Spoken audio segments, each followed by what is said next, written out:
Boa noite. Vamos começar com a nossa oração.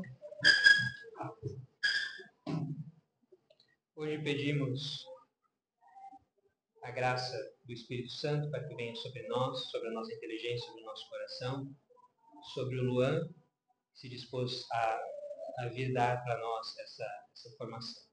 Vinde, Espírito Santo, enchei os corações dos vossos fiéis e acendei neles o fogo do vosso amor.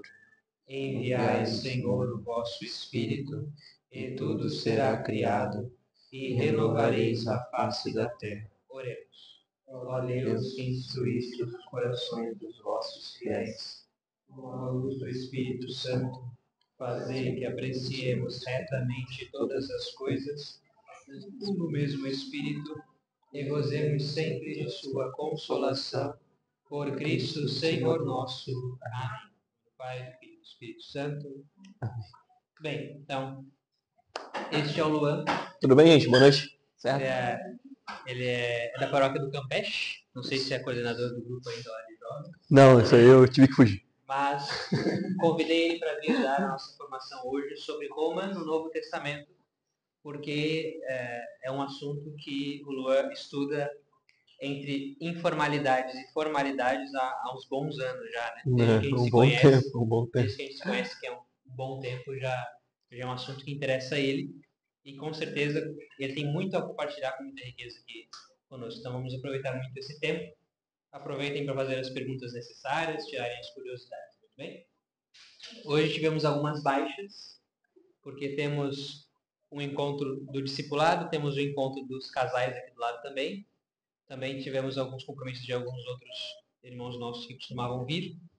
Mas a gravação está tudo certo, resolvemos o problema do áudio das últimas. Descobrimos o que era, de fato era porque a gente estava, não sei se estava usando o microfone errado, não sei. Sei que agora com ele está funcionando, não sei, acho que o outro microfone que está meio, ele desligava sozinho.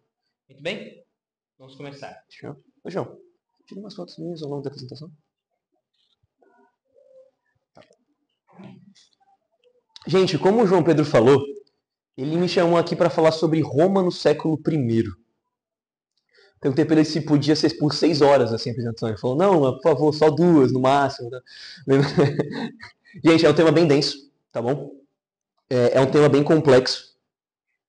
Deveria ser separado em módulos, se é para falar de Roma no primeiro século, porque Roma englobou 3 continentes. Então, cada continente é uma história. Mas se eu tivesse que fazer uma síntese de qual que é a utilidade para nós como católicos sobre entender o Império Romano, eu diria que é o seguinte: o Império Romano é o império que nosso Senhor Jesus Cristo escolheu encarnar. Por que não Atenas, por exemplo? Por que nosso Senhor Jesus Cristo não encarnou na época de Platão ou de Aristóteles? Por que ele não encarnou no Egito Antigo? Por que ele não encarnou na época da Idade do Bronze? Por que Roma? Por que século I? No caso, não era século I antes dele, né? Por quê? Por quê? Por que Roma? Roma no século I, queria dar um certo background, mas a gente tem que entender que nós estamos falando do império mais poderoso da antiguidade. No período em que nosso Senhor Jesus Cristo nasceu, Roma dispunha de pelo menos 300.000 homens como seus legionários, como seu braço armado. E quem Cristo escolheu para combater o Império Romano e para vencê-lo? Cristo escolheu alguns pescadores, homens velhos, alguns jovens. Não é difícil imaginar quem sairia vitorioso dessa luta entre esse império e alguns pescadores.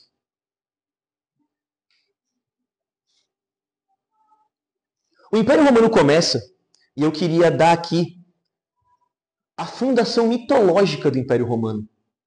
Como todo império, Roma não tem a sua fundação dada apenas pelas coisas que aconteceram.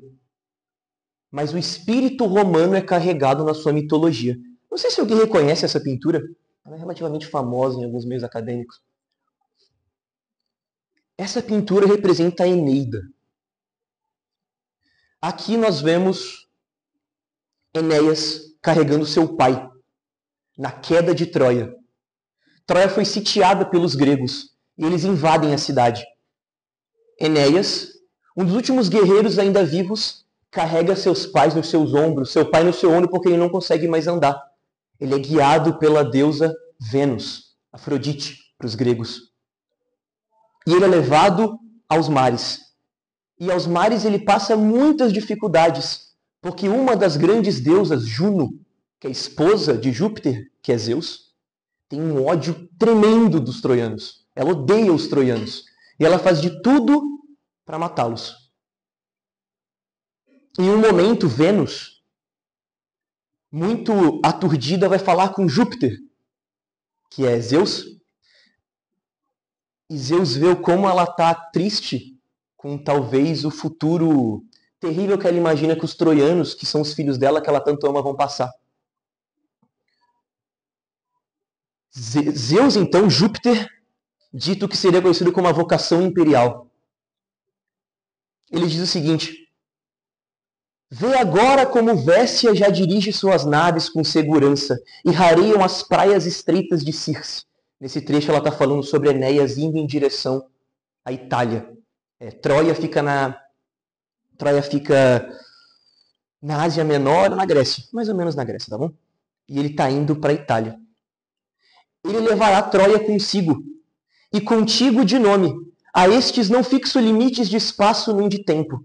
Dei-lhes um império sem fim. Essas são as palavras que vão guiar o Império Romano. Todos os romanos, no período do Império, decoram a Eneida. Todos eles. É a educação de todo nobre romano. É decorar essas palavras. Que Zeus deu a eles um império sem fim. Mesmo Juno é a deusa que quer destruir os troianos, que hoje atormenta com medo e mar a terra e os céus, mudará seus desígnios e protegerá comigo os romanos, senhores do mundo, o povo da toga. Ou seja, os romanos não são só senhores de exércitos, mas eles também são senhores do direito, da intelectualidade. Assim foi decretado. Chegará o tempo, com os séculos passando, em que a casa de Assáraco, que é um dos descendentes de Enéas, submeterá a Fítia e as claras Micenas e dominará os vencidos gregos em Argos, ou seja, a dominação completa de Roma da Europa. Okay? Um pouco de background sobre a Eneida, tá? Ela foi escrita a pedido do imperador romano. Tá? Ela foi escrita a pedido dele, ok? Por Virgílio. Sair um pouco da viagem, começar um pouco mais a questão histórica, então. Gente, esse é um quadro. É uma série de 3 quadros, mas esse seria Roma no seu apogeu. Tá? Quando nós falamos de Império Romano, e por que Jesus escolheu encarnar no Império Romano, nós temos que entender o que havia antes do Império. O que havia antes do Império Romano? A República Romana, ela é uma república marcada por guerras civis. Quando Roma, enquanto república, domina a Europa, domina a Ásia, domina a África, começa a ter um grande problema. Os senadores começam a ter muito poder. Os legionários, os generais começam a ter muito poder. E eles começam a lutar entre si. Haverá uma guerra civil. Eu estou resumindo aqui muito assim, mas vamos resumir para a última grande guerra civil. A Guerra do Triunvirato. Júlio César, conhecido como um homem... Seria errado falar que ele era um homem do povo. Mas conhecido como um homem que se opunha à nobreza romana, como ela era concebida na época, entra em uma grande guerra civil com Pompeu. Nessa guerra civil, Roma vai ser, em muitas cidades, destruída. Ela vai durar 10 anos. Júlio César vence essa guerra civil. E quando ele vence, o povo o aclama. O aclama porque o povo não aguentava mais guerra. Júlio César é visto como o grande salvador da República. O que ele faz enquanto ainda vivo é proclamar... Ele era um cônsul, os cônsuls em Roma tinham um mandato de 1 ano. Como presidente nosso, Eles eram líderes do executivo, eles tinham um mandato de um ano. Júlio César fala o seguinte: eu irei reinar até minha morte, pois Roma necessita de paz. E outro cônsul tomar meu lugar, paz a gente não vai ter. Então, eu não serei um imperador. Eu ficarei, ainda assim, como cônsul, mas até o fim da minha vida. Júlio César, então, ele prepara uma campanha militar para a Trácia. Mas antes disso, ele é chamado pelos senadores para uma reunião. E nessa reunião, ele é morto. A gente pode dizer que o Império começa com a morte de Júlio César. O que os senadores romanos fizeram ao assassinar Júlio César é talvez assassinar o último homem que estava tentando fazer uma república funcionar. Esse quadro é muito famoso. Aqui você tem os senadores. Como é que foi feito, né? Eles chamaram Júlio César e eles levaram adagas. Então eles matam ele enquanto ele ainda está com a sua toga. O corpo de Júlio César é carregado pelas ruas. Os senadores são mortos pela população. Você tem uma nova guerra civil. Tudo aquilo que o povo romano menos queria.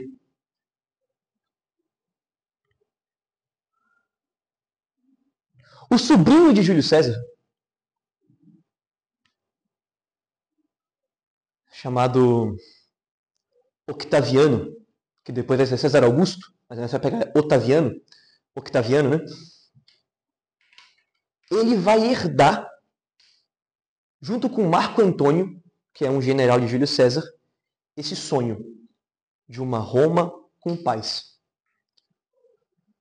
A última grande guerra civil da República vai acontecer.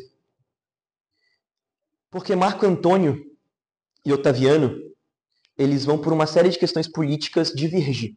Eles vão entrar em guerra um com o outro. É famoso isso, né? Que Marco Antônio vai para o Egito, ele se casa com Cleópatra, a última das descendentes de Ptolomeu. Otaviano vai atrás dele no Egito e se dá a maior batalha naval da Europa, que só vai ser superada, se eu não me engano, na Idade Moderna, entre as forças de Otaviano e Marco Antônio. Otaviano vence. Marco Antônio se suicida junto com Cleópatra. E então você tem o reino em que Jesus vai nascer, finalmente. Agora sim nós temos a situação política em que Cristo, nosso Senhor, vai decidir vir. Esse período, gente,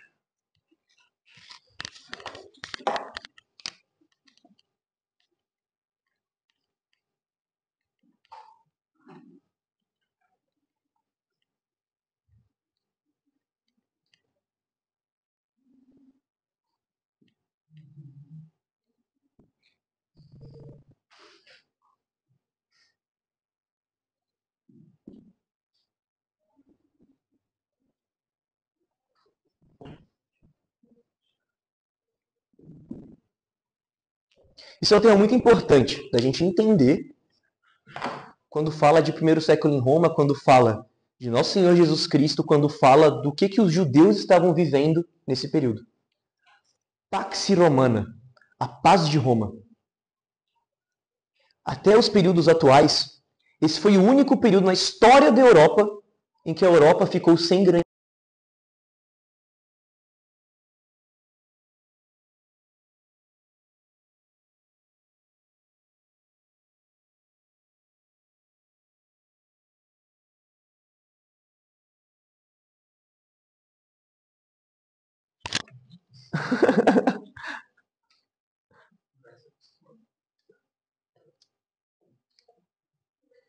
Acho que esse aqui também.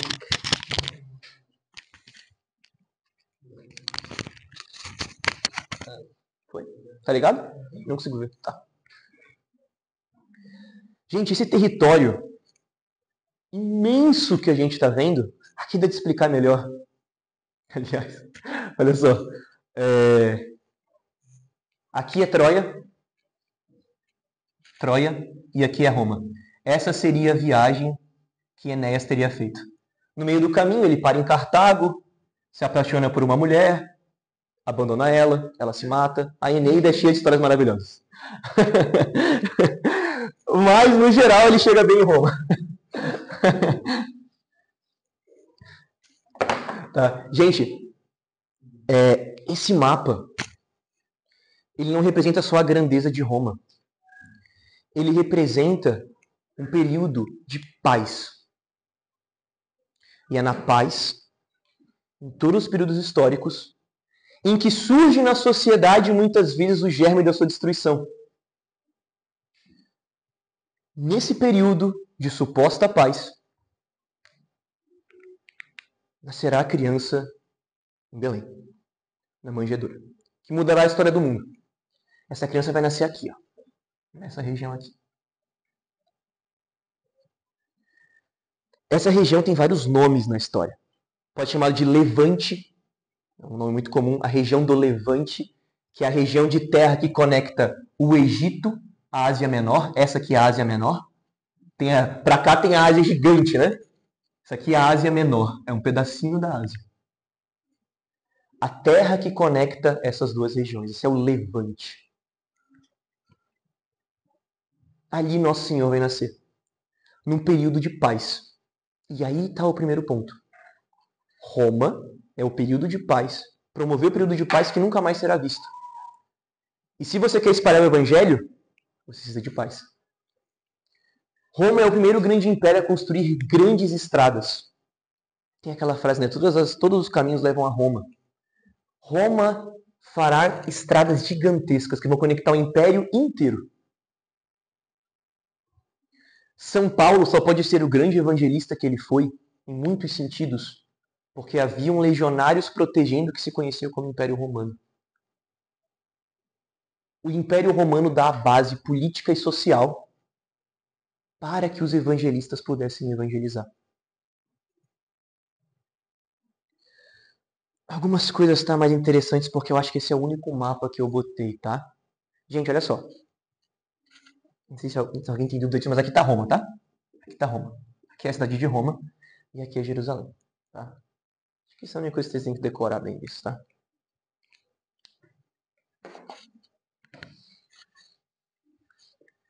Tô falando bastante. Tem alguma dúvida, gente?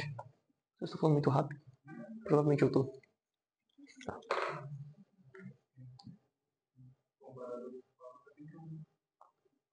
Valeu, vou levar como elogio. Gente, alguém reconhece esse homem?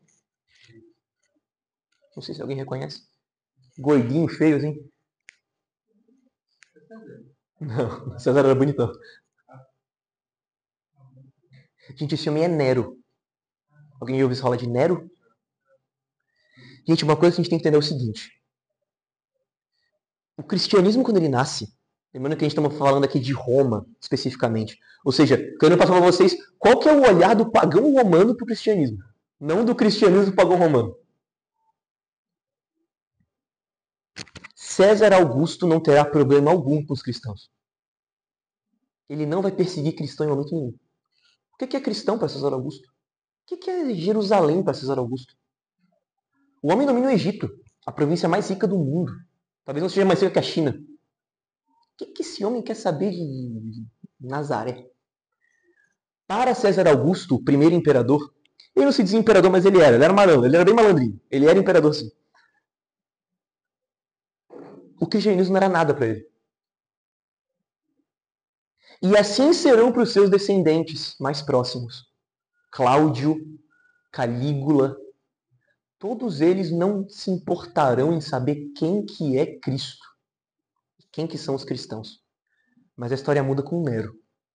E aqui é importante que todo católico tenha isso no fundo, gravado, sabe? Quem foi o primeiro imperador a perseguir cristãos? Relatado, né? Gente, foi Nero. Uma perseguição forte. Os cristãos eram acusados de um crime. Que eles atentavam contra o gênero humano. Esse era o crime que os cristãos eram acusados. Os cristãos atentavam contra o gênero humano. Em Roma vai se dizer depois que os cristãos eram canibais, porque eles comiam a carne de um tal de Cristo.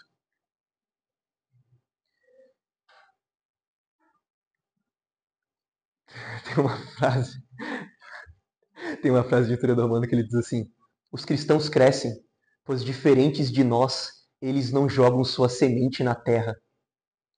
Ou seja, os cristãos entendem a relação sexual como geradora de vida, enquanto os romanos não entendiam necessariamente dessa maneira, não necessariamente.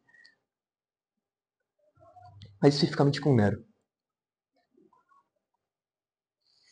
Nero vai começar a fazer uma coisa muito estranha. Esses cristãos estão invadindo Roma. Enquanto os cristãos eram um problema lá do canto do Império, Jerusalém, o que bom pode vir de Nazaré, sabe? Ah, tá, legal, dane-se. Eles começam a aparecer em Roma. Ele até escuta falar de bispados. Isso é inacreditável para Nero. Quem são essas pessoas? Nero, no princípio, era um homem bom. Ele era um bom imperador. Até que ocorre um acidente, tá? Sem entrar em muitos detalhes para não prolongar muito, ele sofre um acidente. A mãe de Nero é acusada de matar o imperador que veio antes dele para que ele pudesse subir ao trono. Nero vive uma vida muito conturbada. E ele acha o grupo perfeito para botar a culpa de todos os problemas do império.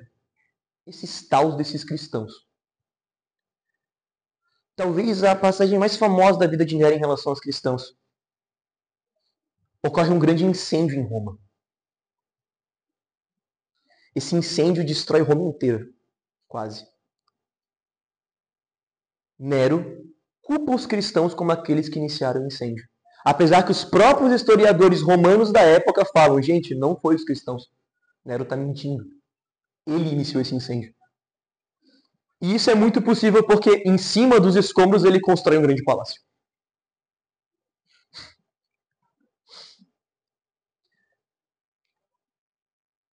Nero vai perseguir os cristãos.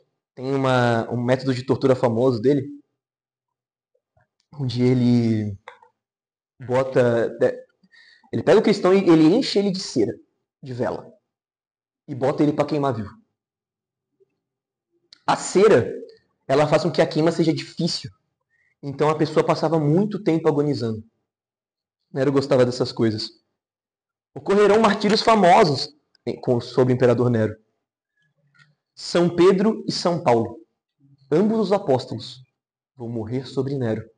São Pedro, um judeu sem direitos políticos, tem a famosa tradição da igreja, né, que ele teria visto Jesus retornar à cidade de Roma. Ele estava saindo, porque ele estava com medo de ser morto. Ele viu Nosso Senhor voltando para Roma. E ele pergunta, onde vai, Senhor? E o Cristo teria dito, vou ser crucificado novamente. E aí São Pedro teria entendido que então ele deveria, naquele momento, sofrer o seu martírio. Ele é martirizado de cabeça para baixo, né? Para não morrer como Cristo. Enquanto que São Paulo, por ser cidadão romano, ele não poderia ser crucificado, era contra as leis de Roma, então ele foi apenas decapitado.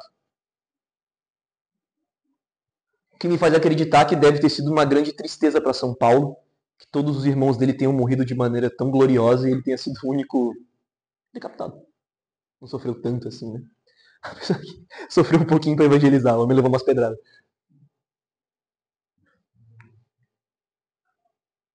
Tá. Gente, olha só. Beleza, vai vir Nero.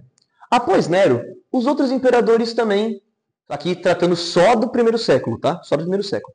Os próximos imperadores também não vão perseguir os cristãos. Tá? Não irão. Ademais, muitos imperadores gostam dos cristãos. Os cristãos pagam seus impostos. Os cristãos não se revoltam. Os cristãos têm filhos abundantes. Os cristãos respeitam as leis. O que há de não gostar de um cristão? Uma coisa pouco dita também, tá?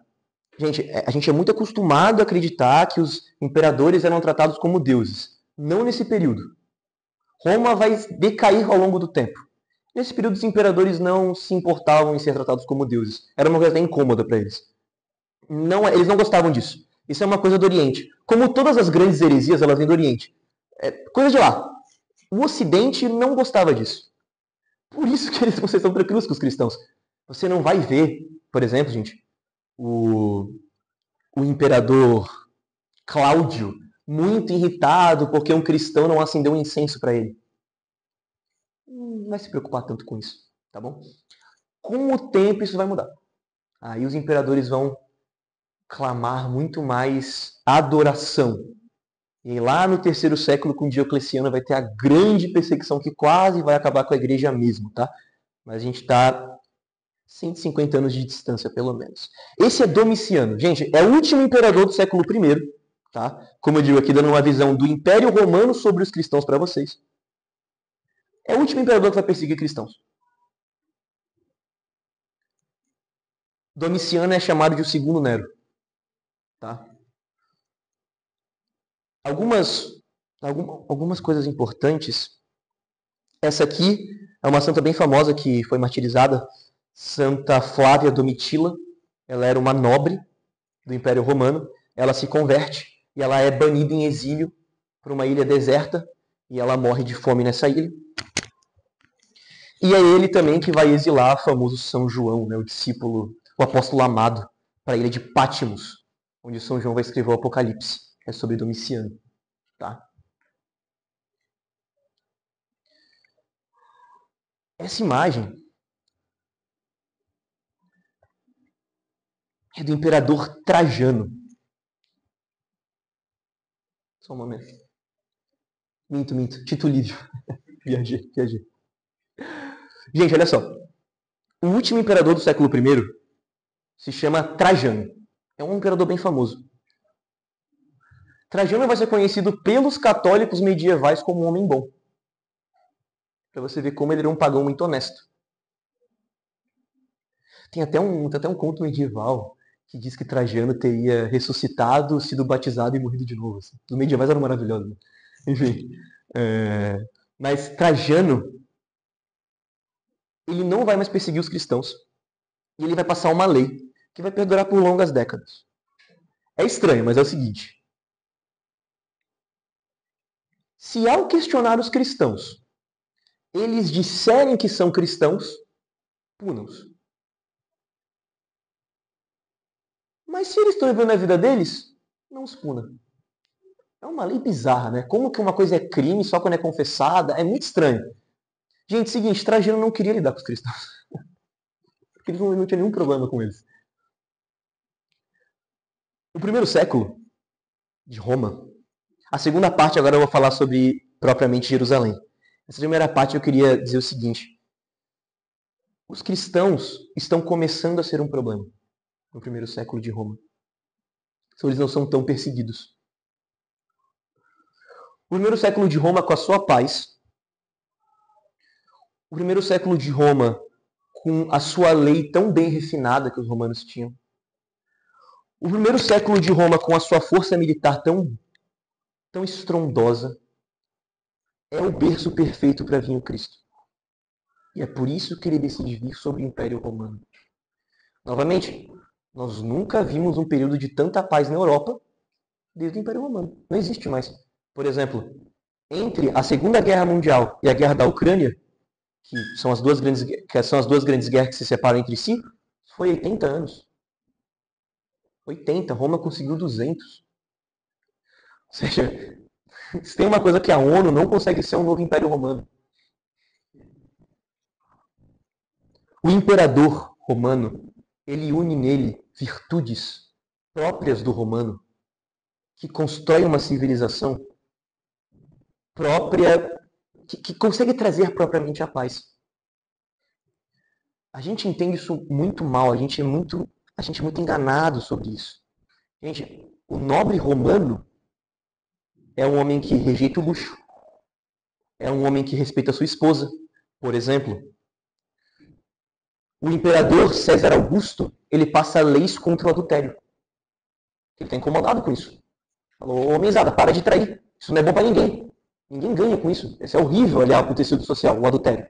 Vamos parar com isso. Ele passa leis para incentivar os homens a terem filhos com suas esposas. Se você vê o que é o Império Romano do século I, você fala, caramba, são pagãos? Esses homens que rodam por tanta justiça são pagãos?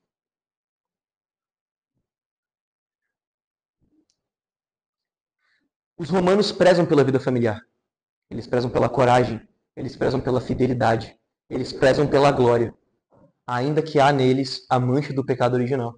A mancha do paganismo. Que é um dos impérios mais escravagistas da história, né?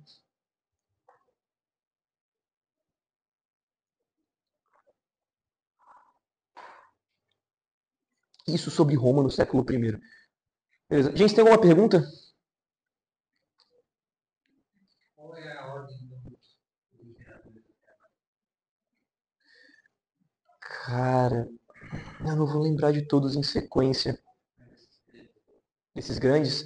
Beleza, começa com César Augusto, depois Nero, depois Domiciano, depois Trajano. Esses foram os que eu citei, tá? Domiciano. O segundo Nero. Isso.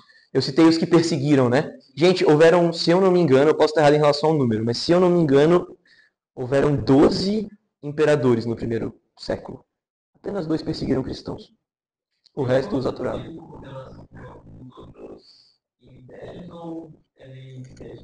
Como assim?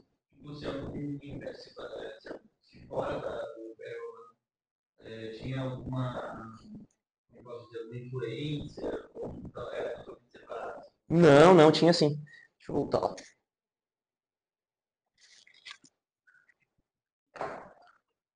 Aqui, gente, a gente tem o Império Parta.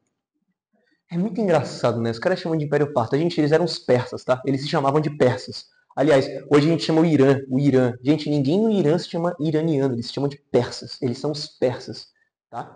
Então aqui, ó, a gente tem a Pérsia. Beleza? Na Pérsia perdura o zoroastrismo, tá? Tu falou da conexão? Sim, o Império Romano tinha conexão profunda com a Pérsia, tá? Então aqui tem a Pérsia.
Foi?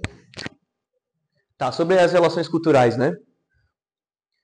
Gente, a Pérsia, ela tem um problema. Ela cultua o próprio imperador, assim como o Egito, tá? Isso, com o tempo, vai ser trazido para o Império Romano. Então, existe esse intercâmbio cultural. Esse culto do imperador vai ser trazido também pela Pérsia, tá? Quando São Paulo começa a evangelizar, ele vem para cá, né? Para essa área aqui chamada Ásia Menor, que para os romanos era Ásia. Ele evangeliza toda a Ásia, São Paulo. Outros também vão tentar evangelizar o resto da Ásia, né? Esqueci o nome do santo que ele é esfolado vivo na Índia. É, São Bartolomeu, né? Ele chega na Índia, ele é esfolado vivo, mas ele batiza muitas pessoas.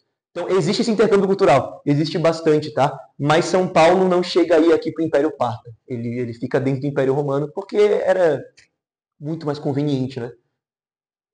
Então, tem aqui os... E isso é a influência do Império Persa. Aliás, os nossos irmãos abraâmicos, os muçulmanos, eles estão nessa região aqui. Nesse período, essa região aqui onde vai ser os muçulmanos é um grande mar de guerra de bárbaros. Se tem uma coisa estranha, se tem uma coisa que Maomé fez, por bem ou por mal, a despeito de todos os erros dele, ele realmente trouxe civilização para a região da Arábia. Realmente era bem ruim antes do Maomé, a região. Então aqui você tem as tribos bárbaras, tá? Aqui é um grande deserto, por isso que é estranho, né? Do nada faz isso aqui, né? Mas é porque era região arável, né? O imperador César Augusto vai tentar chegar na Arábia. Os legionários vão chegar lá, vão ver um monte de cidade destruída, um monte de coisa ruim, vão falar, gente, pelo amor de Deus, A gente tem coisa mais importante para fazer. E eles vão sair e nunca vão colonizar a região. Tá, então, aqui você tem tribos bárbaras. Aqui você tem toda uma civilização da Pérsia, com sua literatura, com sua matemática, uma civilização bem complexa. E essa região aqui, profundamente bárbara também, é a região de onde vai vir os hunos, que são tipo os antepassados dos mongóis, dos cavaleiros mongóis, e tudo bárbaro também. Isso aqui, gente, assim, ó, a gente começa a ter registro dessas regiões escrito. Arqueológico a gente tem de muito tempo, mas escrito só depois da queda de Roma ainda. Registros escritos mesmo, assim, sabe? Curiosidade interessante, o idioma russo, aquele idioma estranho, com aquelas letras estranhas, é o cirílico, ele foi criado por 2 monges cristãos. Eles eram monges do que... Essa área aqui do Império Romano vai cair e vai ficar uma área que vai ser conhecida como Império Bizantino. Essa região aqui. O Império Bizantino vai começar a colonizar essas áreas. E esses 2 monges vão criar um alfabeto para poder se comunicar com esses povos, que é o cirílico. Então é um alfabeto criado por cristãos para evangelizar, né? E aqui, falei de todas as áreas... Ah, tá. Aqui para baixo é o deserto, né, do Saara. Essa área tem reinos, mas ninguém está interessado em atravessar o deserto. Só os beduínos, né? Mas Roma nunca ia pegar uma legião e atravessar isso aí, porque não tinha como mesmo. Tá? Então essa região aqui, os romanos não estão tão preocupados em ficar se incomodando. O que tem aqui são as tribos bárbaras, os beduínos. Tá? E para cá, essa região aqui. Aqui você vai ter a Irlanda, né? A Irlanda aqui, e aqui você vai ter os escoceses.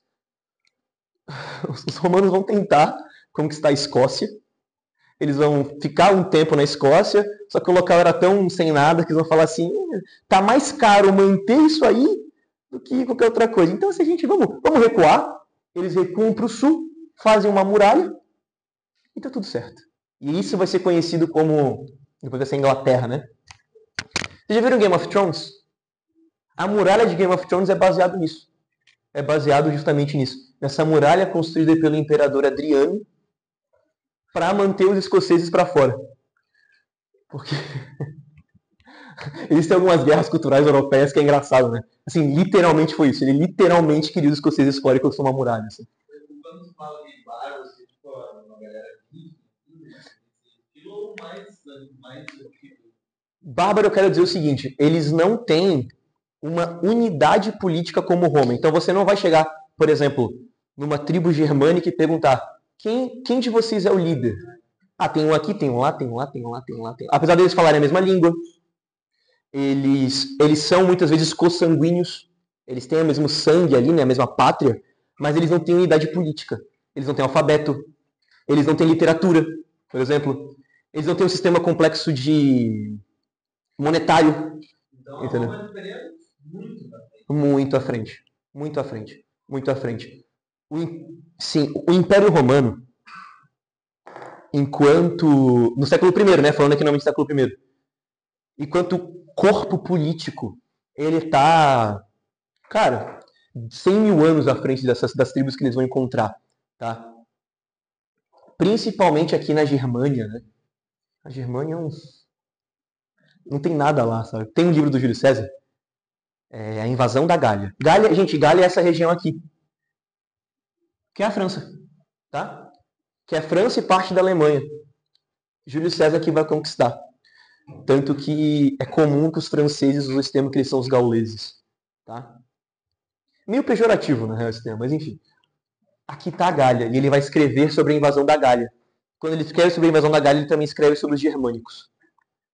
E, cara, assim, tu vê, as edições de Júlio César é de índios. Povos indígenas, sabe? Literalmente como os índios estavam aqui no século XVI.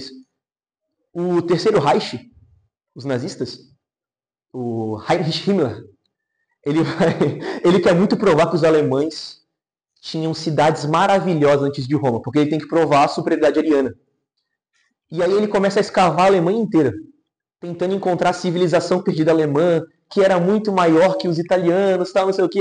E aí Hitler tem um diário dele que ele fala assim, eu não aguento mais esse idiota desse Himmler cavando por toda a Alemanha só para provar que o povo alemão estava na Idade da Pedra, enquanto os romanos tinham mármore. Tá? Então, assim, você vê, realmente, era a Idade da Pedra, não, eles tinham aço, né?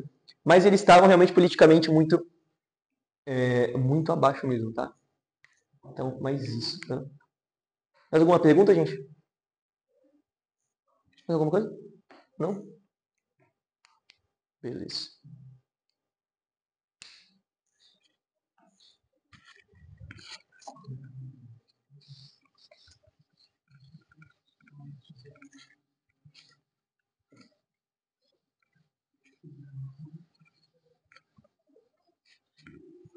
Quando dizem que Roma estava levando a civilização, tipo, é verdade, assim. De todos os erros que os romanos tiveram, eles estavam levando a civilização. Tipo, é fato, sabe? Você encontra o mesmo problema quando a gente vai falar, por exemplo, do colonialismo do século XIX, né? As nações europeias invadindo a África. De todos os problemas que a colonização traz, uma das grandes soluções que ela traz é a civilização. Existem povos que realmente precisam de ajuda, sabe? Apesar que falar isso alto hoje é meio complicado. Vamos lá. Gente, isso aqui é bem importante, tá? Vou perguntar se vocês conhecem, porque isso aqui é bem específico. Não sei se vocês já viram essa pintura em algum lugar. Gente, do lado direito de vocês têm... Eu não estou escrevendo nada, né? Perdão. Uma pronúncia mais brasileira seria Cyrus. Em latim seria Curus. Mas enfim, o Cyrus o Grande. E do outro nós temos Nabucodonosor II. Por que eu botei essa imagem aí? Gente, os judeus viviam na região de Jerusalém, no reino de Israel. Que não tem nada a ver com Israel atual. É outra coisa. Reino de Israel, com as suas tribos, com as suas especificidades. Ok? Aqui eu estou falando do ano de 500, tá? Eita. O beijinho tá funcionando hoje? A caneta verde militar aqui?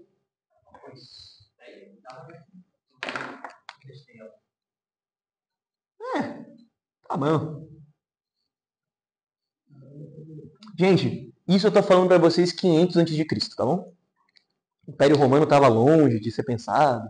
Roma ainda era uma república pequenininha na Itália. Enfim. Os judeus, eles estão nessa região de Jerusalém. E eles estão entre gigantescos impérios. Tá? Gigantescos. Desde a Idade do Bronze. O Império de Nabucodonosor. Isso é relatado na Bíblia, no Antigo Testamento, né, na Tanakh. Nabucodonosor faz um cerco a Jerusalém. Ele invade Jerusalém e ele destrói o grande templo de Salomão. O primeiro templo, construído por Salomão, é destruído por Nabucodonosor. Nabucodonosor pega os judeus e fala que eles vão ficar presos na cidade da Babilônia, que é a capital do seu grande império, o Império Assírio. Então você tem o exílio da Babilônia. Os judeus, assim como eles sempre fazem ao longo da história, não vão se misturar com o povo da Babilônia. É proibido sob lei que os judeus não podem se relacionar com os povos da Babilônia. Não pode. Vocês só podem se casar entre si.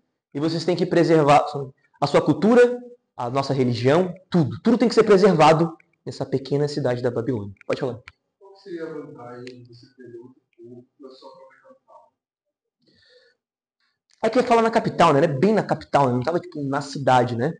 Mas o exílio do povo de Jerusalém era comum, tá, cara? O que acontece? No mundo antigo, aqui eu não estou falando nem de Roma, eu estou falando do mundo antigo. Falando assim, Idade do Bronze ainda, tá? 500 a.C. Sempre que um povo se revoltava, não havia muito a ideia de perdão. Então, era comum isso. É comum que você pegue um povo que se revoltou e tire ele da sua terra e jogue para algum canto do seu vasto império, tá? Eu penso isso. Mas eu desconheço se Nabucodonosor chega a escrever, sabe? que existia um motivo específico, tá? Posso te dizer que era comum, tá? Nessa época, quando os assírios tomavam uma cidade, eles faziam todo tipo de barbaridade, assim. Os assírios eram homens muito, muito, muito, muito duros, tá? Acho que não respondi muita outra pergunta, mas é isso. Não sei se... De boa? Tá. Gente, os judeus vão ficar na Babilônia. É um momento muito crítico para o povo judeu. O escrito do Antigo Testamento, ele é manchado pelo exílio da Babilônia. Você percebe na escrita que ela mudou quando você lê o Antigo Testamento. Mas o povo judeu vai sobreviver. Quirus, o Grande, ele é o antepassado de Dário III, que vai ser o imperador que vai ser derrotado por Alexandre o Grande. Tá? Quirus, o Grande, ele vai dominar o império de Nabucodonosor. Ele vai fazer uma coisa inimaginável. Só Deus para explicar. Ele olha para o povo judeu e fala: toma sua terra de novo.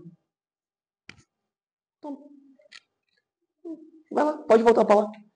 Financia a volta, entrega os itens que foram roubados do primeiro templo. Pode voltar para Jerusalém. Pode construir sua cidade lá. Quirus é reconhecido pelos judeus como um grande homem, um grande pagão. Eu lembro na internet, hoje em dia é muito engraçado, né? Assim, quais são os motivos políticos de Cyrus ter feito isso? Ninguém pode ser bom, né, hoje em dia. Tem que ter um motivo político de ganho de dinheiro, não sei o quê. Gente, Cyrus não estava ganhando muito não, tá? Estava ganhando bem pouco em fazer isso. Ele era realmente um homem bom. O que é surpreendente nesse período. Um governante tão bom. E ele devolve os judeus para a sua terra. E se eu não me engano, mais ou menos no ano de 450, se eu não me engano, tá?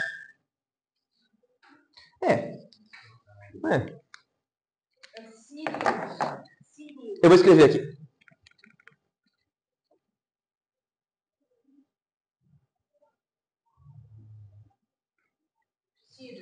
Isso. Esse é com Y, né? Os romanos conheciam seria Cyrus, mas enfim, Cyrus. É o Cyrus. Cirinho. Esse é Cyrus e o outro é Nabucodonosor. Segundo.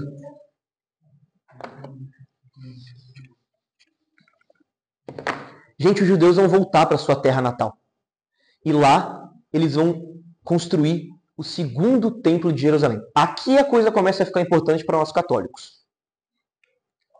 O segundo templo de Jerusalém era o local que Jesus, que seus familiares, que a sua família, vai entender como o centro da religiosidade judaica. O segundo templo de Jerusalém. O grande segundo templo.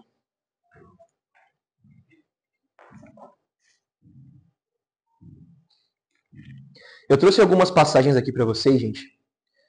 As 3 primeiras são do Antigo Testamento e a primeira é do Novo Testamento. A primeira diz: assim diz Ciro, rei da Pérsia, o Senhor Deus dos céus deu-me todos os reinos da terra e encarregou-me de edificar-lhe uma casa em Jerusalém de Judá. Ou seja, que Deus deu essa missão para ele. Olha que interessante, gente. Olha como Deus está inserido na história. A história não é um grande luta de classes econômicas. Gente, olha como Deus está inserido na história. Esdras diz: lançaram os alicerces do templo do Senhor, e o povo jubilava em grande voz, louvando o Senhor. A glória desta última casa será maior do que a da primeira, diz o Senhor dos Exércitos. Gente, o segundo templo de Jerusalém é o centro da religiosidade judaica. Ele é muito importante para o povo judeu. Tanto que nenhum pagão poderia entrar no templo. Aí um pagão entra, que é o Pompeu. É enganado, aliás. Ele entra sem querer no templo. Enfim. Mas nosso Senhor Jesus Cristo diz o seguinte: alguns dos discípulos estavam comentando a respeito do templo, como era ornado de belas pedras e com ofertas votivas. Mas Jesus disse: quanto a estas coisas que vocês estão vendo, dias virão em que não ficará pedra sobre pedra. Tudo será derrubado. Gente, essa frase de Cristo, para nós, 2025, vivendo sobre o jugo dos Estados Unidos, o que é Jerusalém? A gente não entende o que é isso, né? Gente, o que Jesus estava falando é que o grande segundo templo judaico ia ser destruído. Isso é o apocalipse para os judeus. Tanto que quando Cristo diz isso, eu ia falar os sarracenos, os fariseus ficam muito incomodados. Como ele pode falar isso? Quem ele acha que é para falar que o nosso templo vai ser destruído? Como? Como ele pode falar essas palavras? Isso é muito pesado para um judeu.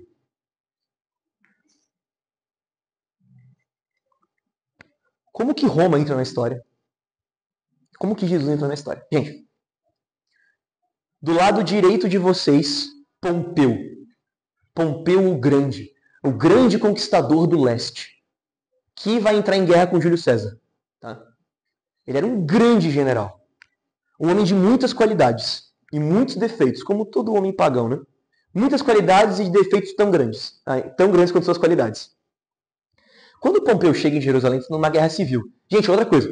Judeu faz guerra civil o tempo inteiro, cara. Você vai estudar a história do povo judeu, é guerra civil para qualquer coisa. Então, assim, ó, nesse período existiam duas facções. Os fariseus e os saduceus, se eu não me engano. E eles estavam em guerra civil. Pompeu chega na cidade e vê que está todo mundo se matando. Eles estão sob o jugo do Império Parta.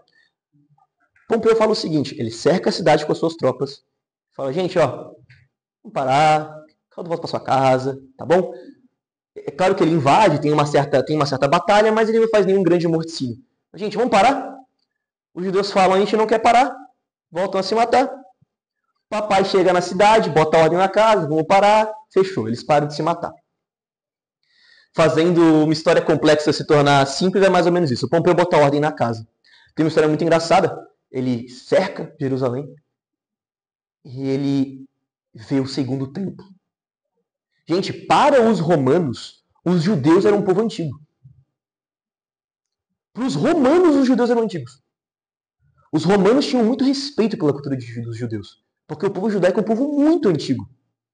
Os romanos liam história de outras civilizações e civilizações de 1000 anos atrás citavam os judeus. Então os romanos tinham muito respeito pela cultura judaica. Apesar que os judeus faziam guerra o tempo inteiro, eles mantinham o seu respeito. E quando ele vê aquele templo gigantesco, como um pagão, ele entra no templo. Só que não pode. Ele entra no templo, entra no local proibido. Quando ele é avisado, Pompeu, não pode entrar, ele vai embora, em respeito. E é dito que Pompeu não diz nada sobre o que ele viu lá dentro. Que é uma tristeza para qualquer um que gosta de história, né? Seria maravilhoso se ele tivesse dito. Mas ele não diz nada. Ele entra e sai. Não fala nada sobre o que ele viu. Pompeu bota um homem sob controle de Jerusalém. Esse homem se chama Herodes. Esse Herodes é o pai do Herodes do Novo Testamento. Esse da imagem. Ele bota Herodes. Herodes é um general. Ele é filho de um grande general. Ele se casa com uma descendente dos reis da Judéia. Enfim, ele faz uma série de coisas para poder se manter no poder. Okay? E esse é aí que entra na história Herodes, tá bom? Assim que se representa o segundo templo de Jerusalém. É dito que ele era um templo muito, muito, muito bonito mesmo. Ele tinha muito ouro também na sua composição, ele era belíssimo. O segundo templo de Jerusalém é onde nas grandes festividades judaicas você vai, por exemplo, fazer os seus sacrifícios, que aí você vê aqui embaixo, né? Lembrando, gente, que isso é uma coisa pouco conhecida por nós. Gente, a missa do judeu é o sacrifício de animais. Quando o judeu mata um cordeiro, ele não está fazendo churrasco. Ele está rezando uma missa. A missa, gente, a missa atual, a missa católica, ela é como um sacrifício judaico. Só que quem é sacrificado é o Cristo. Quem é o sacerdote é o padre. É como se fosse o sacrifício judaico, a continuidade da missa judaica, tá bom? Missa judaica, termo estranho. Mas, para vocês entenderem, tá? O sacrifício do cordeiro, ele é uma reza para o judeu. Ele não é simplesmente um local para você comer, tá? Ainda hoje. Dando um pouco mais de contexto, a gente está falando disso. Gente, quando você pega o cordeiro, aquela criatura que você criou, que você alimentou, que é tão importante para você, existem duas coisas que um judeu pode fazer com ela nas suas rezas. Você já viu esse termo aqui na missa? Oblação? Acho que é no segundo tipo de reza eucarística, né, que se chama oblação. E outro termo também.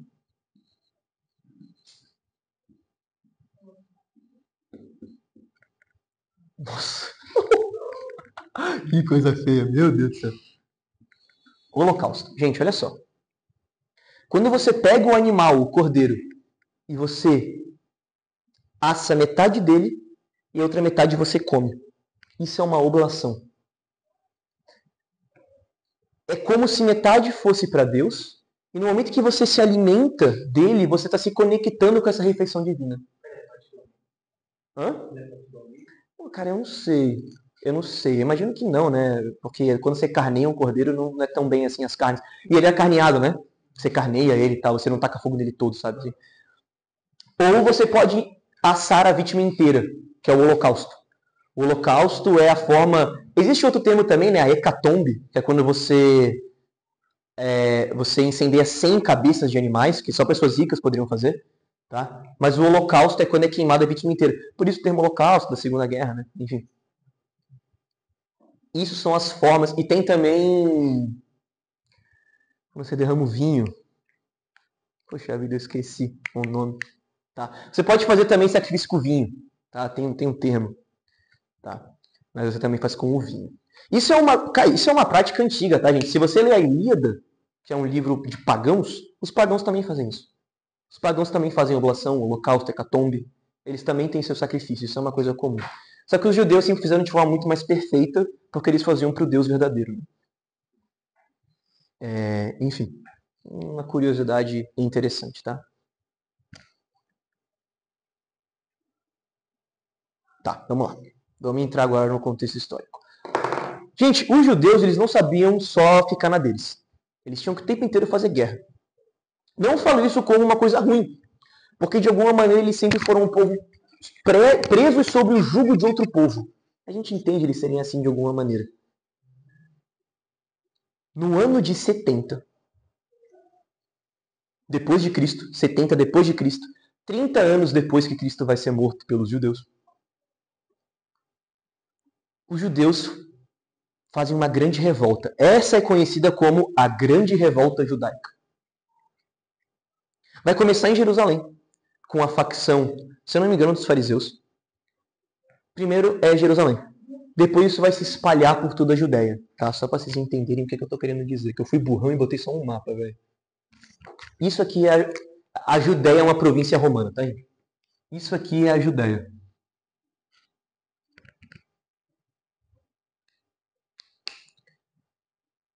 Todos os judeus dessa região vão se revoltar. Não todos, né? Mas muitos vão se revoltar. Muitos. Se revoltar contra quem? A princípio, fazem uma guerra entre si, as facções judaicas, e depois eles vão se revoltar contra o Império Romano.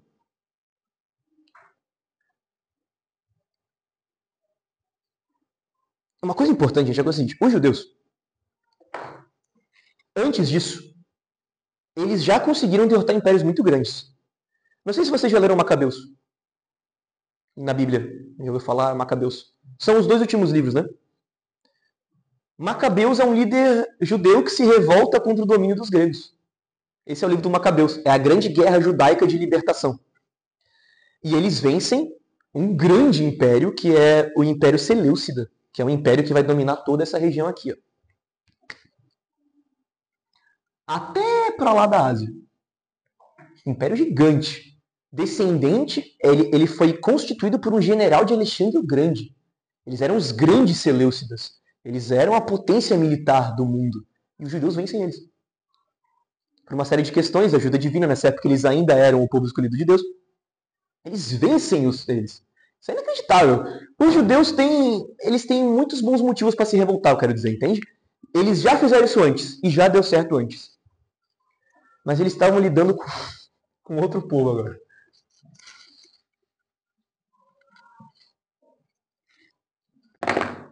Os judeus matam muita gente nessa revolta. Eles matam cristãos, eles matam romanos, eles matam pessoas que não têm nada a ver com a história. Toda revolta judaica é uma revolta sangrenta. O povo judeu é um povo muito violento. Muito violento. E eles matam muita gente. Quando isso chega nos ouvidos do imperador Nero, olha quem que estava na época, né? Nero manda o seu general Vespasiano.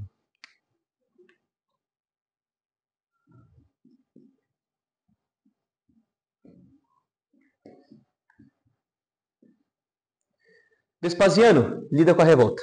Dá teu jeito. Vespasiano leva o seu filho.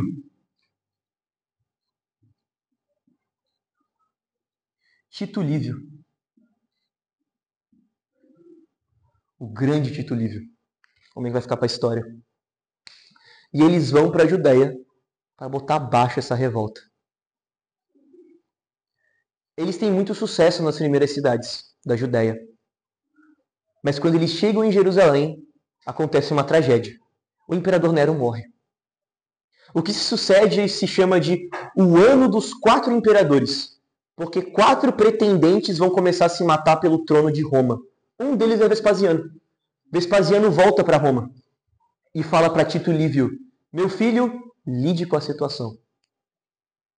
Era o primeiro grande... Pode falar. Qual que era a intenção deles para apaziguar lá no século? Como assim? O Império Romano ainda não estava dominando eles, né? Tava, nessa época já. Já tava. Isso eu tô falando, gente, 70 depois de Cristo, tá?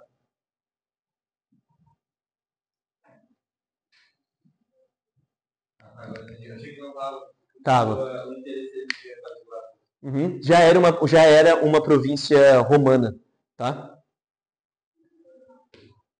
Quando Vespasiano volta e Tito Livio assume o comando, eu sempre gosto, gente, quando eu tô falando de história, a gente entender a coisa na sua essência. Quem era Tito Livio?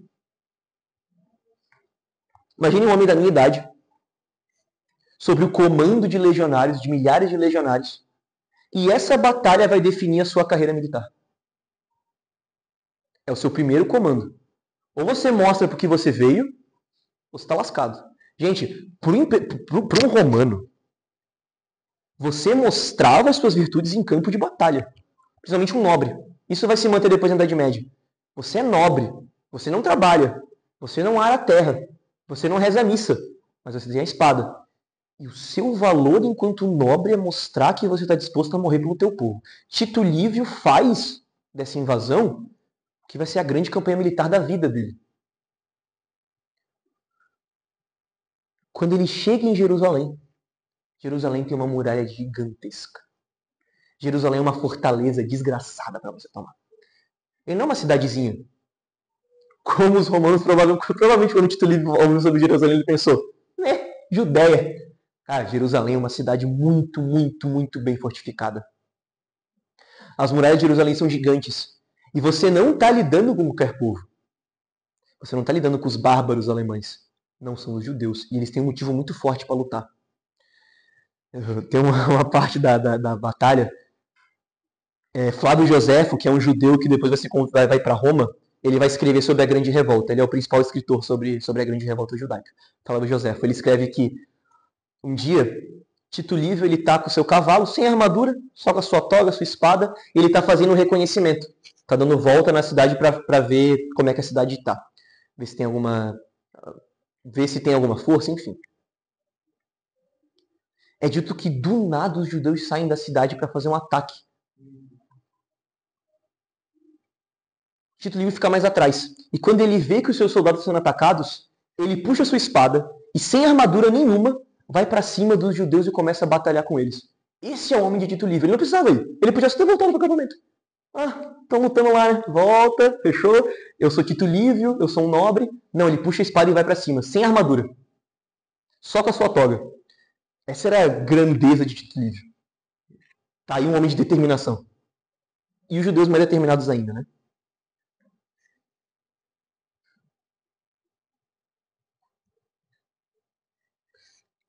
Assim como Cristo disse,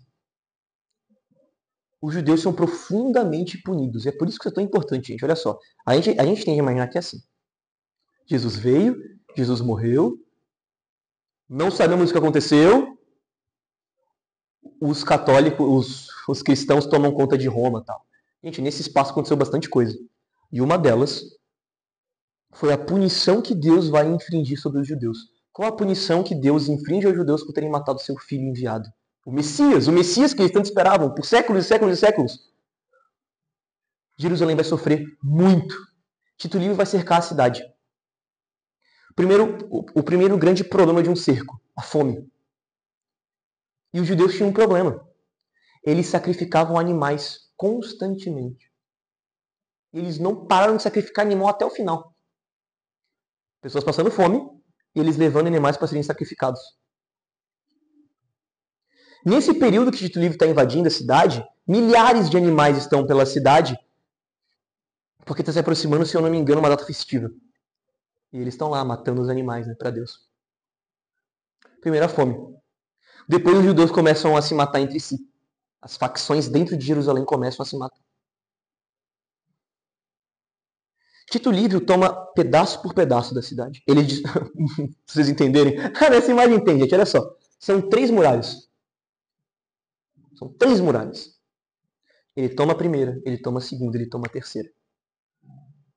Tito Livio deixa claro para os seus soldados: não destruam o templo. Não destruam o templo de Jerusalém. Nós não estamos aqui para isso. O templo deve ser mantido intacto. Mas ocorre uma batalha dentro do templo. Dentro do templo. A gente sabe essa região aqui, ó. Ocorre uma batalha nesse grande pátio do templo. Eu trouxe algumas passagens do livro de Flávio Josefo. A primeira diz: as casas estavam cheias de mulheres e crianças morrendo de fome, e as ruas estavam cobertas de cadáveres dos velhos. Os jovens e os robustos vagavam como sombras, sem força para enterrar os mortos. Um dos soldados, aqui já tratando da invasão, sem esperar qualquer ordem e movido por impulso divino, apanhou uma tocha acesa e, sendo levantado por outro, lançou-a através de uma janela dourada. Ele taca para dentro do templo. Olha que interessante. Flávio Josefo, que não é um cristão, está falando. Punição divina. Ele não é cristão. Ele que estava lá vendo a batalha, ele fala: gente, teve um acesso, tem uma questão divina aqui. Aqui, Tito Livio. Ele, Tito Livio, correu para o local e ordenou aos soldados que apagassem o fogo. Mas eles estavam possuídos de tal fúria e ódio que não ouviram nem seus gritos, nem seus gestos. E começa uma carnificina geral em Jerusalém. Um grito terrível ecoou pelos montes quando o fogo tomou o santuário. O povo se lançou ao solo, lamentando o templo que nem os inimigos haviam ousado destruir, mas que fora consumido por suas próprias mãos. Parecia que o próprio Deus havia condenado o templo e que agora entregava sua morada às santas chamas, já que o povo havia se mostrado indigno dele. Gente, entendam a ação de Deus na história. Como Deus age na história. Os judeus foram punidos. Eles foram punidos. Ocorre a queda do segundo templo. E a gente tem então o que historicamente a gente chama da grande diáspora judaica. Vai ocorrer uma terceira revolta sobre o imperador Adriano. Que aí Adriano, assim, você se revoltou 3 vezes, né, cara? Ou 2 já é muito. A terceira, o imperador Adriano vai fazer o seguinte. Isso vai ser mais ou menos no ano, se eu não me engano, gente, 130, tá? Ele vai invadir a Judéia. Ele vai matar quase todos os judeus que vê pela frente. Ele vai construir um templo de Zeus, onde era o segundo templo, gigantesco templo de Zeus. Ele vai mudar o nome da região para Palestina, por isso nós chamamos de Palestina hoje. Ele vai mudar o nome da região para Palestina, a Hélia Capitolina, né? E ele vai proibir a língua judaica. Esses 2 eventos é o que marcam a diáspora judaica, quando os judeus saem da Terra Santa, que ficou mais santa com a saída deles, diga-se de passagem, e se espalha por todo o mundo.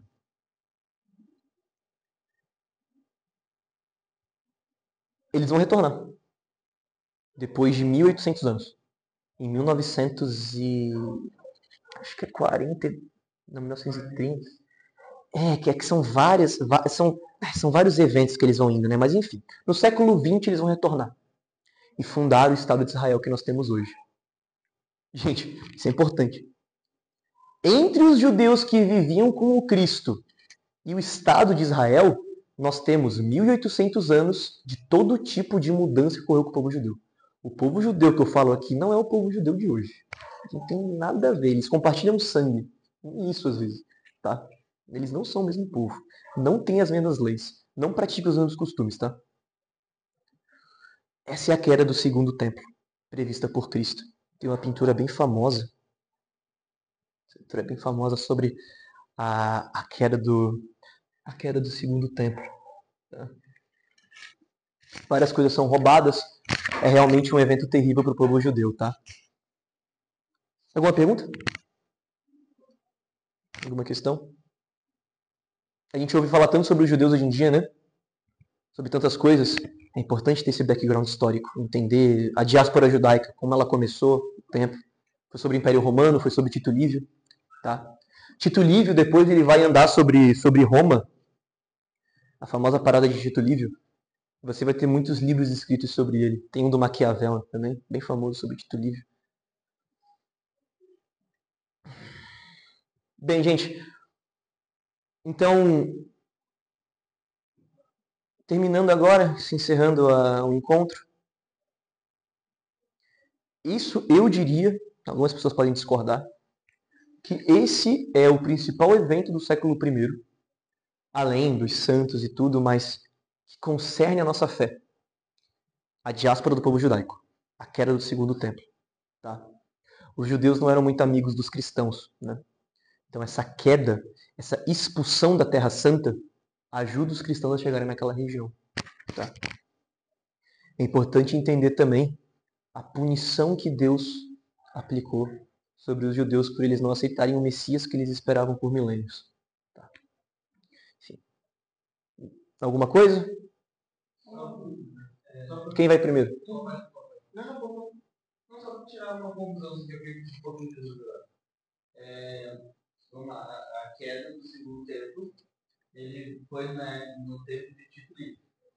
Isso. Porém, não foi ele que mandou, ele, pelo contrário, ele que manteve. Sim, queria manter o segundo templo. E quem derrubou o templo foi os próprios deuses. Não, foi um soldado romano. É o que Flávio Josefo descreve. Foi um soldado romano, né? Aí depois foi a mão de Deus, na realidade. Então, explicar melhor isso. O imperador Adriano, ele é um dos 5 bons imperadores, né? E ele vive sob um grande apogeu do Império Romano. E Adriano tinha qual era a grande missão de vida de Adriano? Manter o Império em paz. O Império estava gigante. Era aquela imagem que eu mostrei. Estava naquela extensão. Qual que era a grande missão de Adriano? Manter o Império unido. Essa era a missão de vida dele. Quando ele escutou sobre a terceira revolta judaica, bem, eu vou ser o homem que vai dar fim nisso. E ele sim mata muito judeu, ele sim proíbe a língua judaica, ele proíbe os judeus de voltarem à Terra Santa, ele sim é um imperador que vai acabar com qualquer resquício de judaísmo na Terra Santa. Ele vai ser, tá? O imperador Adriano.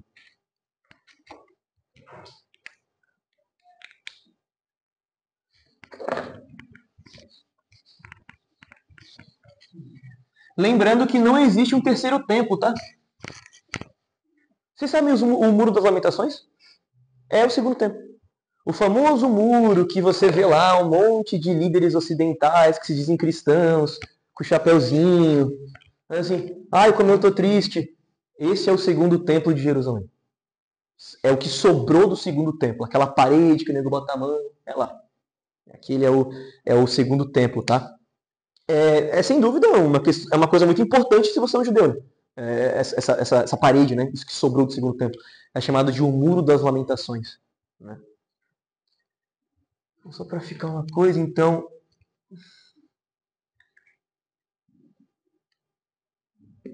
450 a.C. é a construção do segundo templo. Eu acho, gente, que é por essa... Eu esqueci a data exata, tá? Isso vai durar até o ano de 70 depois de Cristo, tá? Mais ou menos. Mais ou menos essa data. Ele nunca mais vai ser reconstruído. Eu vi um judeu esses dias falando que eles vão reconstruir o terceiro templo. Não sei como, né? Não sei com que religião, né? Que não tem mais judaísmo. Não sei o que vai ser reconstruído, mas enfim. Imagina um segundo templo, tipo Avan, assim. Arquitetura moderna, uma caixona preta, não sei o quê, né? Como é que é o nome do protestante maluco lá? O Edir Macedo. Ele gosta de construir umas coisas. É aquela coisa ridícula que ele construiu lá em, acho que é São Paulo. É uma tentativa de ser segundo templo. É um cristão construindo o segundo templo judaico. Olha que coisa mais brega, né, cara? Nossa, a breguicezinha. Beleza. Já perguntaram? O Império Romano... Cara, que pergunta complexa, né? Várias respostas. Tem gente que diz que ele caiu em 1917, com o Império Russo.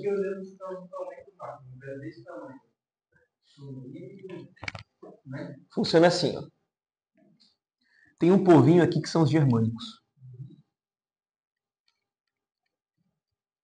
Roma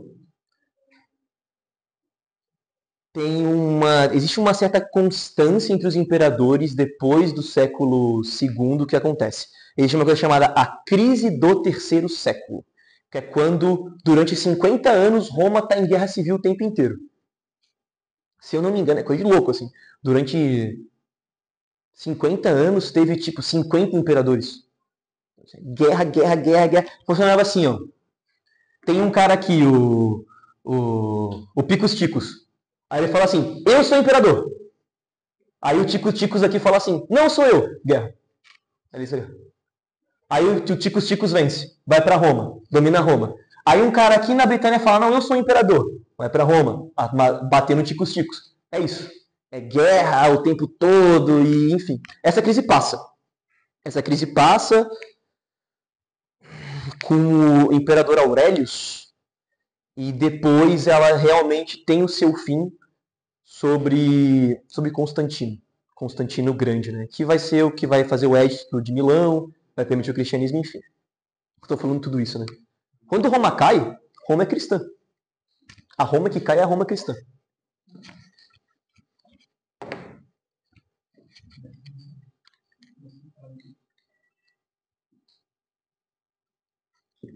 Em 472 depois de Cristo,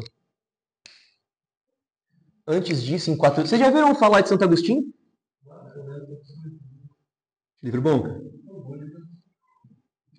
Quando ele começa a filosofar sobre o tempo, é inacreditável. É horrível, horrível. Não entender nada, Gente, olha só. A última vez que Roma vai ser invadida, para fazer a tua pergunta, vai ser, se eu não me engano, no ano de 400 a.C. Depois ela só vai voltar a ser invadida em 410 depois de Cristo. Ela é invadida em 410 depois de Cristo.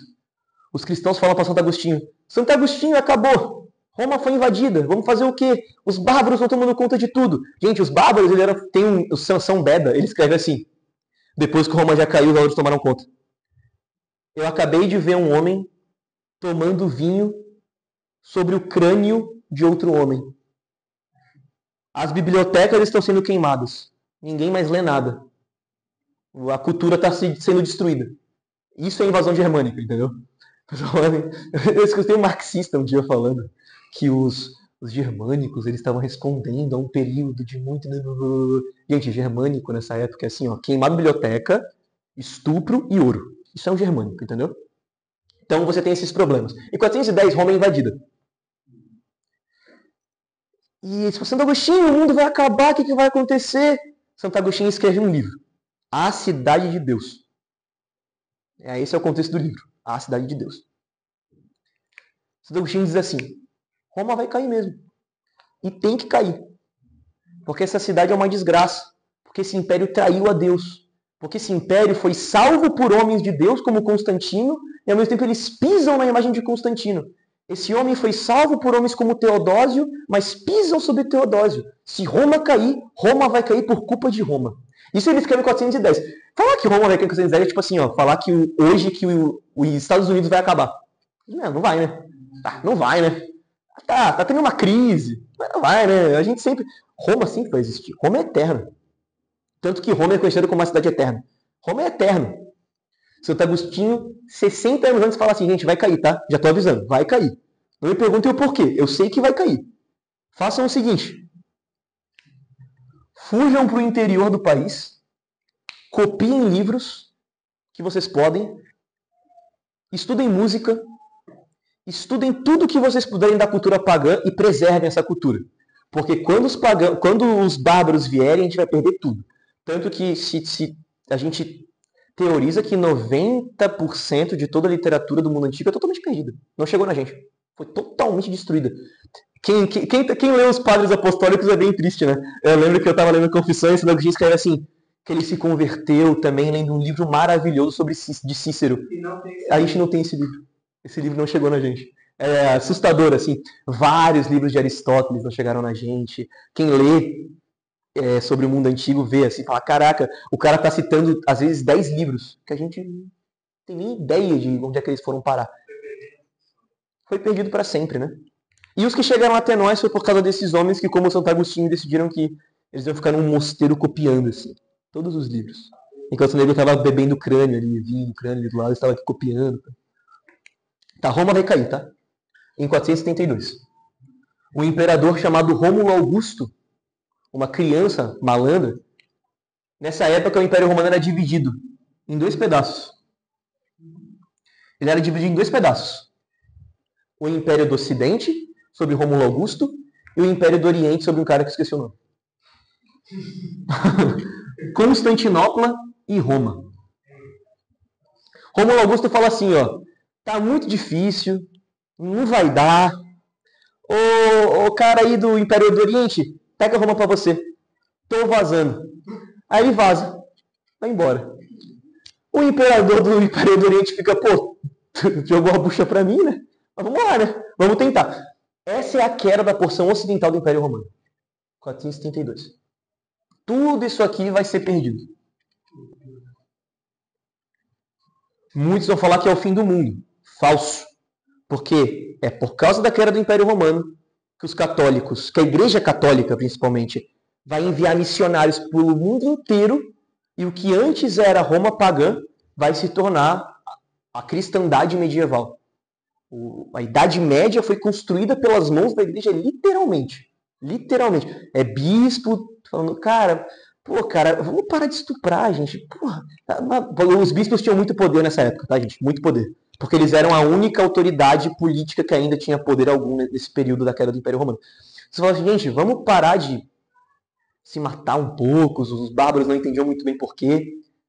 E os bispos e seus santos vão salvar a Europa da completa barbárie, tá? Primeira parte, 472. Segunda parte, Império Romano do Oriente, vai ser em 1452, se não me engano. Eu tô com dúvida se é 52 ou 70, mas se não me engano é 52. Sobre o Império Otomano. Em 1054, o Império Bizantino, que é o Império Romano, fala: Papa, você está excomungado. Basicamente assim, só pra vocês entenderem. Existia em Constantinopla um líder religioso que é chamado Patriarca. O Patriarca, que é cerulário, fala assim: Papa, você está excomungado. O Papa fala: não, você está excomungado. Eu sou o Papa. Ah, não, mas eu não te reconheço. Beleza. Isso tá até hoje, tá? Até hoje. Cara, o sistema é bem mais complexo, tá, gente? Assim, ó, pra vocês entenderem. A Igreja do Oriente, ela vivia sob o jugo do imperador romano. A gente tem até um termo para isso. Cesaropapismo. Cesaropapismo é o César controlando a igreja. Isso era muito comum no Oriente. Tem um livro maravilhoso de São Leão IX, onde ele recebe de Cerulário várias críticas, né? Cerulário fala assim: vocês romanos, vocês comem pão sem fermento. Vocês rezam a missa desse jeito.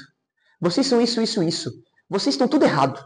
A gente que está certo. Aí São Leão IX, ele escreve um texto falando todas as heresias que a igreja já enfrentou. Ele fala: todas elas vieram de vocês. Todas as heresias que a igreja teve que enfrentar, todas as besteiras, todos os intelectuais imundos, toda a besteira, foi tudo de vocês. E agora vocês querem ensinar a igreja de São Pedro a rezar a missa. Aí ele fala lá que irritado, o celular lê aquilo, se incomoda também.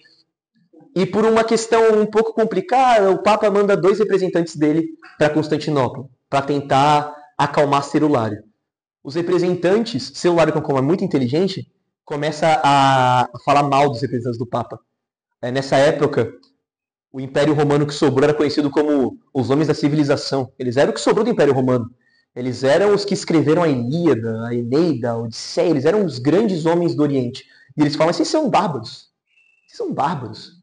Vocês são descendentes de germânico. Vocês são nada. E os enviados do Papa pegam pilha. Entrou na mente. Eles vão ficar irritados. Irritados por 2 semanas. Na segunda semana, o enviado do Papa fala, não tem mais nada a ser feito. Ele pega um papel e deixa na porta da Hagia Sophia. Você está excomungado. O Celulário. O Celulário lê aquilo e eu excomungo o Papa. E aí, cisma do Ocidente. 1052. 1052 ou 54? Tu diz? Não. Ah, meu. Eu acho que é 54, meu. É 54. É, né? 54. Não é 54. Tá, enfim. Em 1054, o grande cisma. Por que eu falo disso? Porque é daí que eu vi as cruzadas, tá?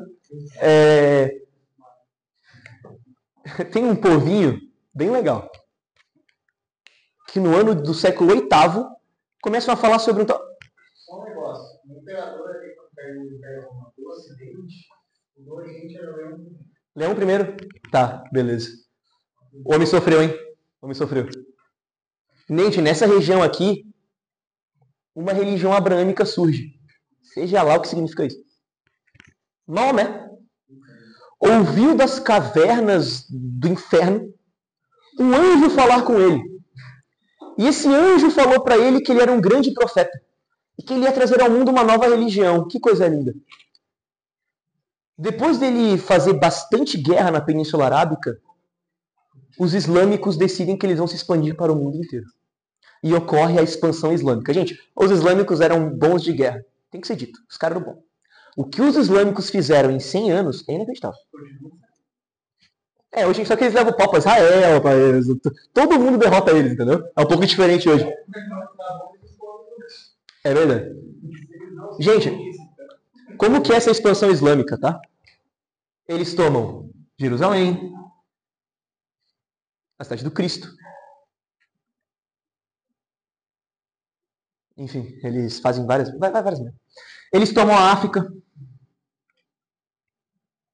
Aqui está a cidade de Alexandria, o maior centro cultural cristão. Eles tomam. Jerusalém, eles tomam. Antioquia, eles tomam. Toda essa região aqui, eles tomam. Eles tomam todo o Império Persa. Eles tomam toda a África. E eles tomam quase toda a Espanha. Em 200 anos. Os caras eram bons, velho. Não tem como falar que eles não eram bons. De guerra, o islâmico é maravilhoso. Só disso. De guerra, o cara é bom, velho. Isso aqui se tornou, então, o Império Romano. O que sobrou, tá, Eduardo? Isso aqui, tá? Isso aqui é o que sobrou. Isso aqui é o Império Romano mais ou menos no ano de 900, depois de Cristo. Tá? Depois tem o cisma.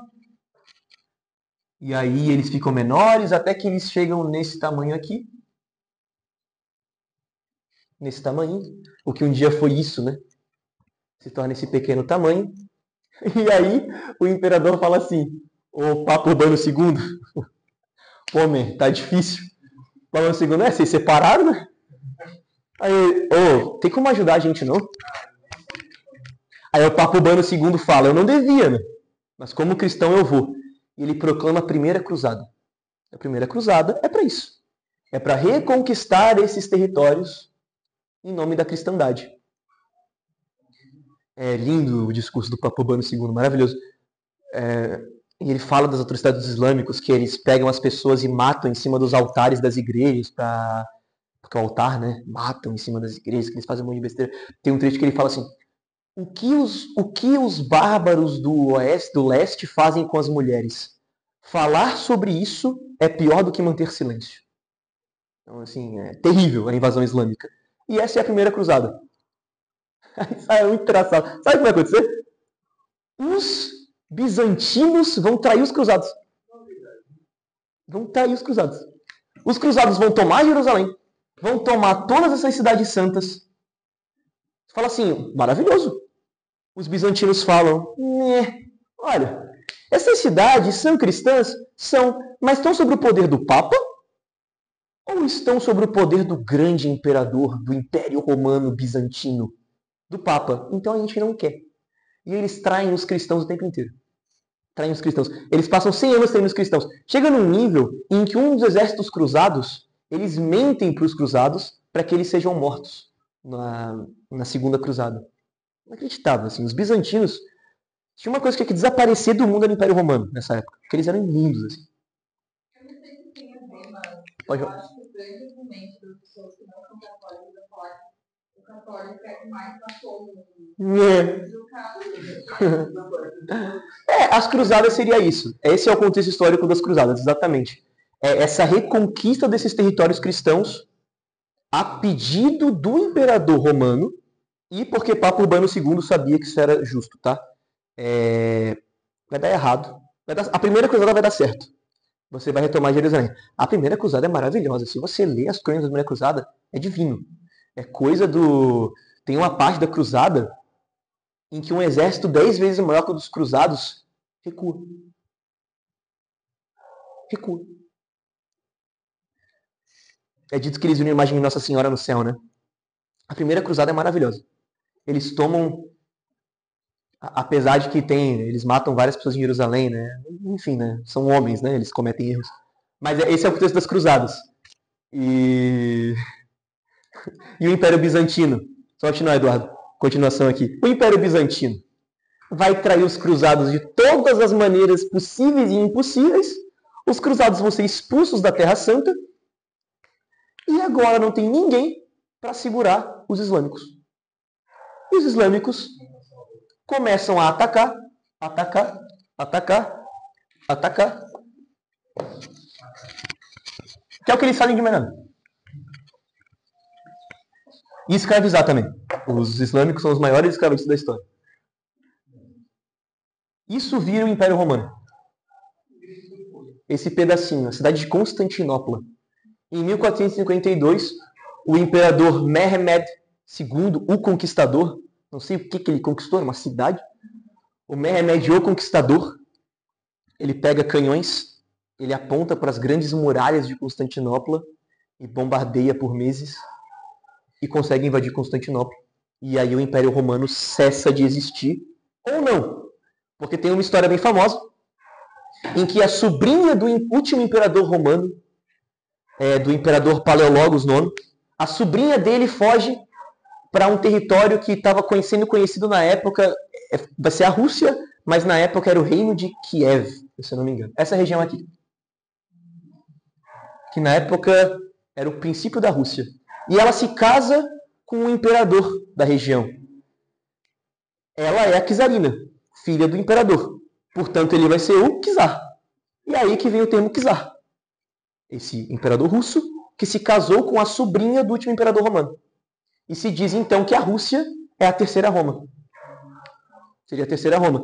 E cara, isso vai durar bastante tempo, tá?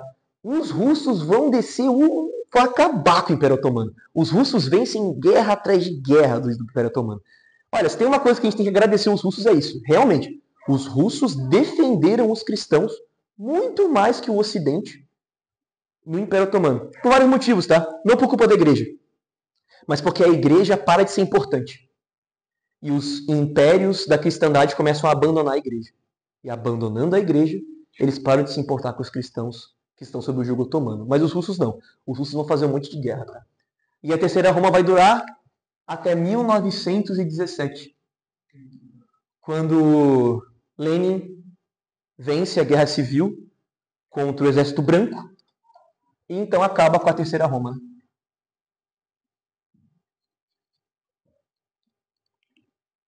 É um bom tempo, né? Durou um tempinho, né? Durou uns 2000 anos ainda. E tem mais também. Tem outro império, né? Que é o Sacro Império Romano Germânico, fundado por Carlos Magno, que na teoria é a terceira Roma, tá, várias discussões. Aí tem várias coisas, né? No caso, essa Roma, o título de imperador romano ainda existia até o século XIX. Imperador dos Romanos. Ele existia. Mas aí surge um homem na história chamado Napoleão. E Napoleão invade a Áustria, e o imperador Fernando I, o último imperador dos romanos, dissolve o que antes era o Sacro Império Romano Germânico, uma instituição criada no ano de 800, pelo Papa. E aí, enfim, o título de imperador romano some da Europa, né? Aí é dissolvido, né? De alguma maneira, Napoleão teria se tornado imperador romano. Mas, enfim. Eu assisti um filme sobre a invasão dos otomanos, né? Uhum. Até na época mesmo era um filme bem violento, assim, eles iam nas comunidades cristãs e tal, e assassinavam mulheres, crianças, tudo, acabavam com tudo.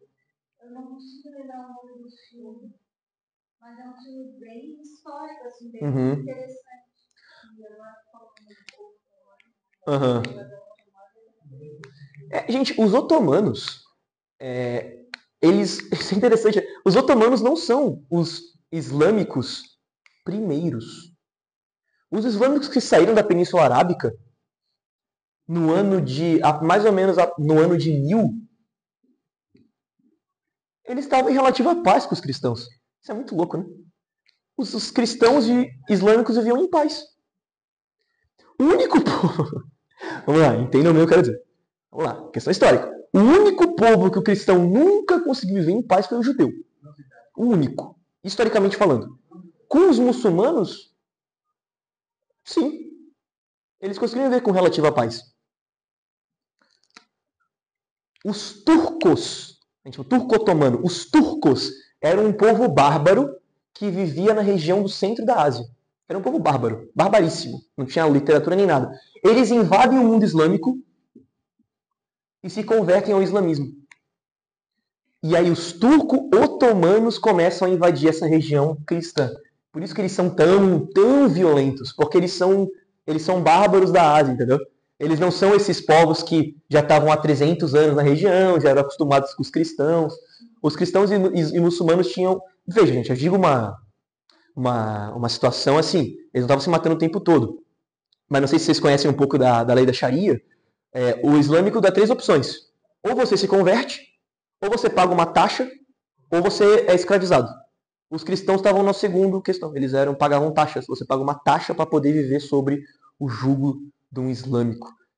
Esqueci o nome da taxa, velho. Tá, enfim. Essa é a lei da Sharia. Então, assim, Maomé fala que você pode não ser muçulmano. Você é um cidadão de segunda classe, paga a taxa, e caso eu fique muito brabo, eu te mato. Mas você pode viver aqui. Um pouco diferente dos judeus, que nessa época vão se tornar os judeus talmúdicos, que vão pregar a morte a morte de Goim. É bem complicado. Tá. Mais alguma coisa? Vou perguntar. Pode falar. Em defesa dos bizantinos, em 1204, eles começaram a cair no Ocidente, porque o Ocidente saqueou Constantinopla. Não, mas Constantinopla foi saqueada pelas diversas traições que já ocorriam antes. Entendeu? Minha opinião. Eu defendi Constantinopla e saquearam Constantinopla. Mas eles foram traídos, cara. Eles foram traídos. Eles foram traídos pelo imperador de Constantinopla. Agora, isso é uma coisa interessante. Sabia que o Papa da época, Inocêncio III, tem um escrito dele que ele fala assim: não é para invadir Constantinopla. Aí ele, só que assim, o pessoal não é, se invadir vai ser excomungado. Não é para invadir Constantinopla. Os cruzados, a carta não chegou. Chegou sim, cara. A carta chegou sim. Mas sim, o saque de Constantinopla em 1204 é realmente um evento histórico terrível, né? Para o católico. Porque bota um fim, né, à tentativa de retorno à Igreja Católica, né? Isso reforça o cisma, né? Os cristãos ortodoxos sempre têm essa carta na mão. Aí, quer que eu sou Constantinopla e tal. Tu é ortodoxo?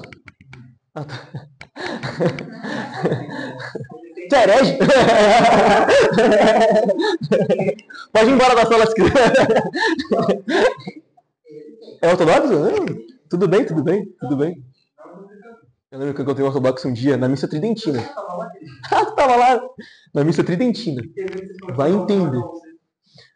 Aí ele falou assim... Ah, só pra vocês entenderem. Constantinopla foi tomada e renomeada como Istambul. Essa é recente, é recente. Era conhecida como... Constantinopla era conhecida como Rum, se eu não me engano, Roma, pelos islâmicos. Tá? Recentemente ela foi renomeada para Istambul. Por isso que se chama Istambul. O que é Istambul? Constantinopla. Istambul é Constantinopla. Eu lembro que ele falou assim pra mim. É porque o patriarca de Constantinopla... Eu falei, Istambul. Ele ficou... Ô, mano, puto, velho. Ô, mano, você tá louco? Fala isso lá na minha igreja pra tu ver o que eu vou fazer. Todo castigo por ortodoxo é pouco. Tô brincando. Tô brincando. É verdade. A cidade de Istambul. Mais alguma pergunta, gente? Alguma curiosidade, alguma coisa?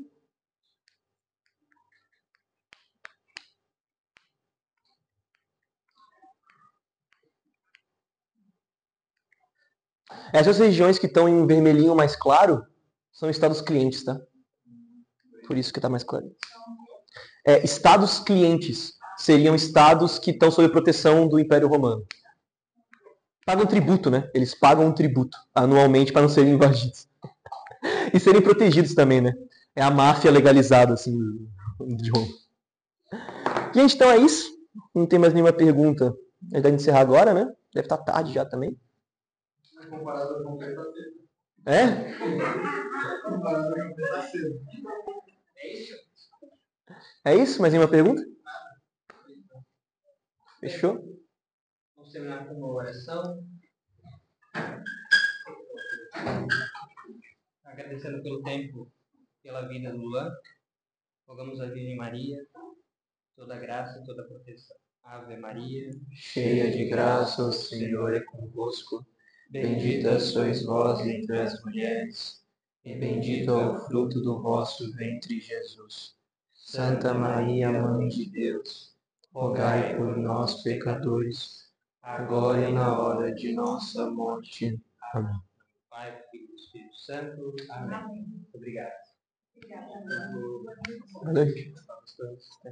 A queda do Império Nazista.